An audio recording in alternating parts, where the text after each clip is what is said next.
Doctor of Death, the Poison Doctor. Michael Swango had many names.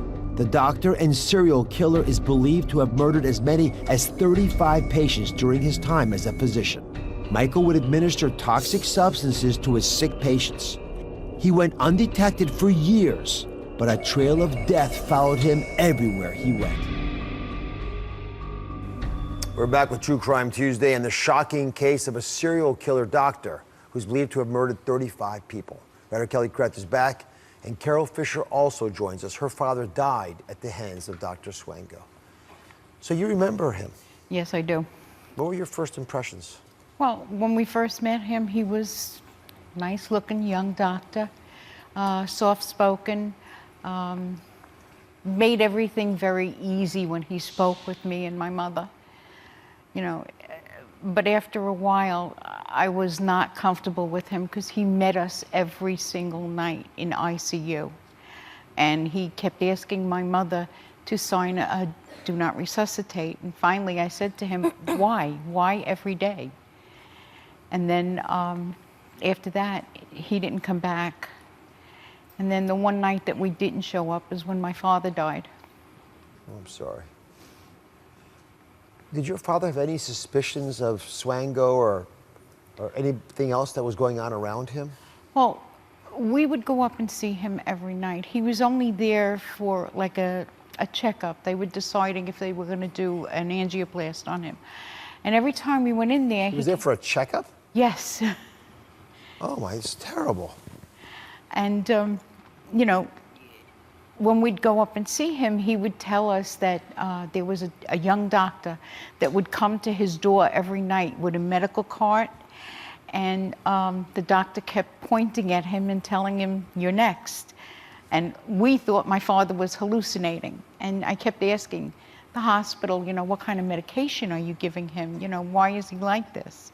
And then one day when we went up there, he was yelling and screaming, and they put him in ICU. They said he had a staph infection in the brain. A staph infection? Yeah. So that's why they think he died? That's what they originally said. So take me back to the moment, if you don't mind, when you learned your father had actually been murdered. How did that come about? Well, it was a shock. My mother had called me. I was at work, and she was like, "There's somebody at the door. They want to talk to us about Dad." I was like, "Don't let him in. Tell him come back at 6 o'clock when I'm home from work."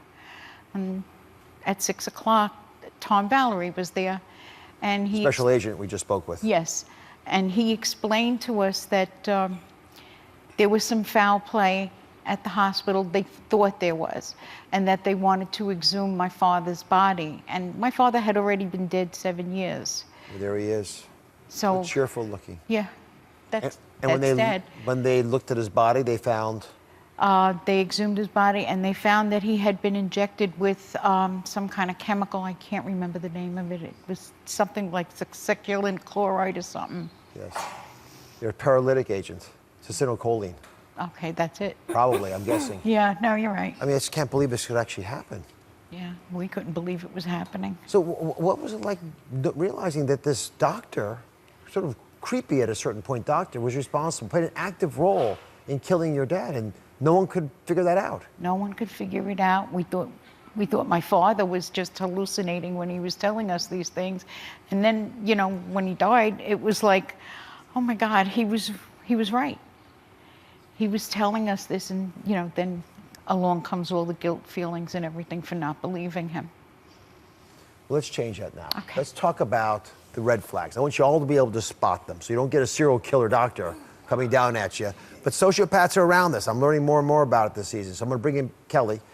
You know, you've been writing about sociopaths and serial killers in particular. You've been writing letters to them over the past 9 years. So educate us, again, through your letters. What should we be looking for in serial killers? Well, I think that, number one, we talked about that kind of superficial charm.